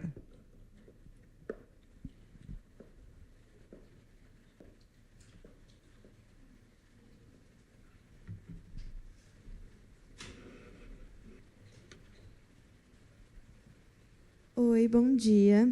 Eu sou a Alice, eu estou no 2º semestre de RI e eu também faço parte de uma entidade aqui da faculdade, o AgroSPM, que é voltado para estudar assuntos sobre o agronegócio, que a Luciana fazia parte, inclusive. E eu anotei minha pergunta para não esquecer, então eu vou dar uma lida aqui.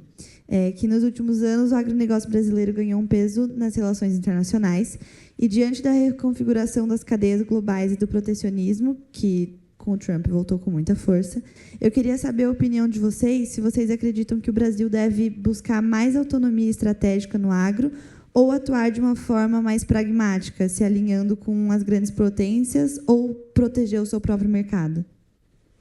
Obrigada. Pode recolher mais 2? Mais gente que quer fazer? Posso fazer? Meu nome é João Paulo, estou no 2º semestre de RI. Eu também faço parte da AgroSPM, mas eu também faço parte do Núcleo de Estudos e Negócios Americanos. E eu fiz recentemente, eu sou do setor acadêmico do agro, e eu fiz uma análise de um evento da 12ª Feira de Fertilizantes, que teve agora, e o Carlos Cogo, ele falou que era muito difícil que o Brasil conseguisse substituir o mercado consumidor dos Estados Unidos a curto prazo. Claro, ele fez essa afirmação no mês passado, então algumas coisas mudaram, mas eu queria ouvir de vocês o que vocês acham sobre essa afirmação dele e também sobre o acordo Mercosul-União Europeia, se esse acordo poderia mudar essa realidade de substituição de mercado.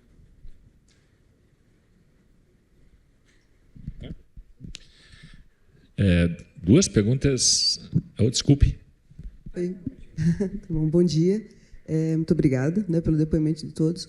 Hoje, dia 8 de outubro, está em discussão a questão da Ferrogrão, né? Acho que no Supremo Tribunal, e o governo brasileiro querendo apoiar e passar por isso. Dentro da discussão que você trouxe, Ingo, tanto da Europa está discutindo se a gente não pesou demais a mão na sustentabilidade, né? E, ao mesmo tempo, em pauta a questão logística aqui no Brasil, que poderia nos ajudar muito mais dentro do agronegócio, quão verdadeiramente essa ferrovia Mato Grosso-Pará, né, é importante, especialmente se me parece que a nossa vocação está muito mais na proteína do que necessariamente nos grãos, né? Então, queria um pouco só essa perspectiva, por ser um tema que eu acho que é super atual hoje, né? Obrigado. Muito obrigado. Vou começar por ali. Nosso país é gigante, é continental. E a integração do nosso país, ela precisa ter mais coragem e mais desprendimento para a gente olhar as necessidades regionais de fato.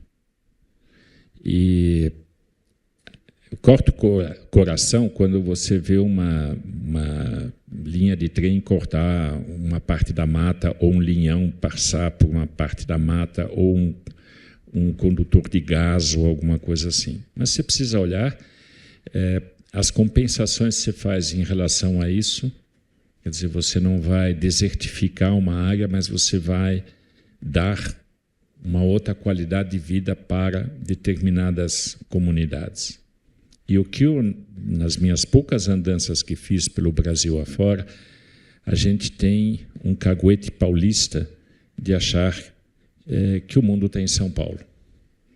E isso é terrível. Então, eu vou entrar um pouco diferente na minha resposta. Nós temos quase 85% da nossa população é urbana.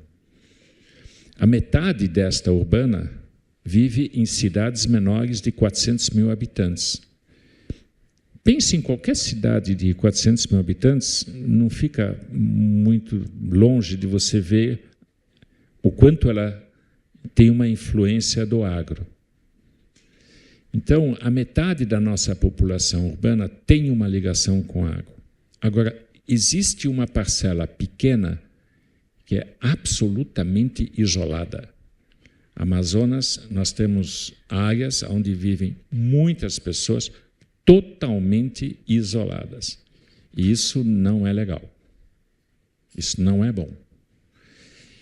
E se a gente diz assim, não, eu vou aumentar, escalar a economia local, eu vou fazer exatamente o contrário em relação a entrar numa ofensiva de você produzir cada vez mais produtos dentro da mata e destruir a mata do que você fazer uma industrialização, você fazer uma composição diferente.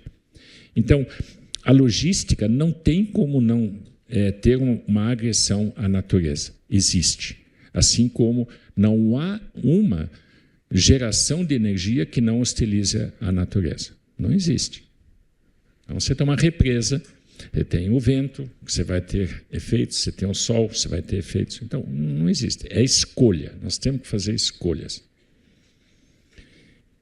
Se você vê, a China fez o maior porto em Xangai, no Peru. Não foi para fazer cabotagem de sul a norte ali, porque não tem isso. Ela fez olhando o Brasil. Aí você diz, pô, mas não me perguntou? Não perguntou, mas já fez. Então, o que você acha que eles estão olhando? Estão olhando o Acre. Mas não é nem dúvida que estão olhando o Acre. E vão pelo Acre, vão para o Mato Grosso, Rondônia, vão fazer lá. E quem vai construir essa estrada? Não sei. Mas se nós não construirmos, eles vão construir. Tranquilo, não tenho dúvida sobre isso. Então, eu acho que nessa parte as alianças são muito relevantes. E a gente tem que fazer a seleção dessas alianças. Então, a Ferrogrão e outras, a gente precisa repensar o Brasil nessa dimensão. O que nos falta profundamente são visões de Brasil para os próximos 10 anos. Eu vou dar um dado para vocês que escapa. Em 1950, a malha aérea brasileira atendia a 100 municípios. 1950 era DC-3, era um avião velho, tudo bem. Hoje, nós atendemos a muito menos do que 100 municípios. E nós temos mais de 5.600 municípios no Brasil. Se você for em Rio Branco e quer ir para Manaus, você tem que ir para Belo Horizonte. É assim. Aí você diz, mas por que não foi, por que não é? Vai perguntar e vai olhar, e vai estudar. Quem está pensando o Brasil como um todo? Essa é a temática que a gente tem que olhar para frente. Nós temos que ter a coragem de olhar visões e olhar para frente, fazer 10 anos. Vamos errar, mas vamos olhar. Porque se a gente compartilhar isso, o mundo muda a configuração daquilo que a gente pode ou não pode fazer, senão é indutivo. Indutivo diz, por quê? Essa força é maior, o pessoal do grão achou que é menos, aí eu vou pelo outro lado, o pessoal da carne achou mais, vai para um terceiro. Não é assim que a gente pensa um país, não é assim que a gente projeta um país. O segundo ponto da tua pergunta, Lida, é muito interessante, porque nós não vamos perder o mercado dos Estados Unidos. Nós não vamos perder. Nós vamos lutar até o último momento para manter. E vamos conseguir. Vou dar um pequeno exemplo do café, que é curioso que vocês estavam falando. O americano toma um café em mugs, né? E o café deles é meio aguado. E eles pegam um café nosso que chama Conilon. E esse Conilon é feito no Espírito Santo e um pouco em Minas Gerais. Esse café é destinado aos Estados Unidos. Então, eles estão apanhando muito no momento, porque é justamente esse. O Arábica, ele vai para a Europa, vai para o Japão, vai para outros países, eles fazem um blending lá. Muito bem. Só que os Estados Unidos, por nossa grande surpresa, e não é surpresa, mas sorte, não produz café. Então, ele tem que importar. Como o nosso foi para 50%, adivinha o que o pessoal do Vietnã fez e da Colômbia fez? Aumentou deles, não em 50%, mas em 40%. Tão simples assim. Então, o café lá ficou caro. Isso é bom para os Estados Unidos? Acho que não. Não vai ajudar, então aquilo lá vai descer de uma maneira. Pode ser que eles deixem o Brasil e tirem os outros, enfim. Mas o mais interessante é o seguinte, a gente não vai perder o café nos Estados Unidos, vamos perder quantidades. A China está começando a tomar café. E não é o nosso cafezinho. Eles inventaram um outro negócio, que é um soft drink. Ele combina isso com manga, com suco de laranja, com kiwi, um monte de coisa. E é um energético. E o Starbucks dele chama Lucky Coffee. Pode entrar, Lucky Coffee. Eles vão abrir mais de 25 mil lojas em 5 anos. A cada dia entram 7 mil novos clientes. Gente, é café para dar com pau. Tudo bem, Estados Unidos são quase 20 milhões de sacas, China está em 4 ou 5. Mas o que pode acontecer? Que essa moda pega. O Lucky Coffee, os chineses ficam, eu vou fazer um Lucky Coffee no Brasil, what's the problem? E vão entrar, daqui a pouco a gente gosta, o europeu gosta, é um outro novo mercado. A gente precisa sair, muitas vezes, do nosso modo de pensar e entrar naquilo que realmente as pessoas gostam. Isso não é fácil. Então, no café, eu estou tranquilo. Eu no Ser Café, no Congresso Ser Café, eu falei até para o pessoal, nossa, que momento maravilhoso. Abra o nosso mercado para os cafés colombianos, etc. Eles queriam me matar. Você ficou louco, né? Mas por quê? Eu falei, sabe por quê? É o momento de trazer o café para cá e nós fazermos o blending e exportarmos o blending, que a gente não consegue hoje, porque a gente não pode importar. Não, nós vamos fazer todas as nossas qualidades de café imagináveis no mundo. Não vai. Não vai, porque alguém diz, o colombiano, como você falou, tem uma coisa muito especial, diferente. Eu quero experimentar o colombiano, pronto. Aí você entra num supermercado, você vê nesse café, legal. Aí diz assim, blending com um café colombiano. Ele é importado, gente. Ele não é feito aqui no Brasil. Nem a cápsula, é importado. Então, vamos importar o café, vamos fazer aqui, vamos mandar a brasa. A gente tem que ter essa flexibilidade, muitas vezes, para ver que menos é mais. Vocês querem comentar as perguntas? Não? Eu queria só fazer um comentário, pessoal. Os meninos se apresentaram, então, parabéns aí pelas perguntas. O AgroSPM é uma entidade que foi fundada pelos alunos, então, que eu tenho um carinho muito especial. Eu não saí de lá, hein? Continuo mentor espiritual. Então, hoje, quem está lá é o Bert, né? E tenho muito orgulho de ter, né, sido escolhida pelos fundadores, o Zé Guilherme, para tocar com eles para mim, uma vitória, né? Porque uma escola de negócios, de marketing, com um grupo falando de agro, numa cidade como São Paulo, para mim é um baita de um presente, né? Então, quando eu falava assim, né, chegava e falava, eu trabalho com agro, né? Mas eu nunca contava que eu era filha de produtor, porque ser filha de produtor era um negócio meio, né, estranho, né? Que seu pai faz? Ele é suinicultor. Imagina, aqui em São Paulo, os pais todos eram executivos, né? Então, você fala que seu pai era suinicultor, seu pai faz... então, ele cuida de porco. Acho que não era muito romântico, muito atrativo dizer isso. Hoje, não. Hoje, as pessoas falam com orgulho, né? Meu pai é produtor de suinicultor, meu pai é sujicultor lá no Mato Grosso, né? Então, que bom que eu estou conseguindo ver essa realidade acontecer na escola que foi minha, né? Eu estudei aqui. Então, eu fico muito feliz, por isso que eu sou muito otimista, né? Ou realista, não sei, daí qual a definição melhor, filosoficamente falando. Eu acho que até mais para a realidade, porque eu acho que tem, sim, um potencial enorme. Então, convido, para quem não conhece, vá conversar com o pessoal da AgroSPM, tem muita coisa legal, os meninos se mexem demais, traz super gente bacana. Então, fica aí o convite. Bom, obrigada, gente.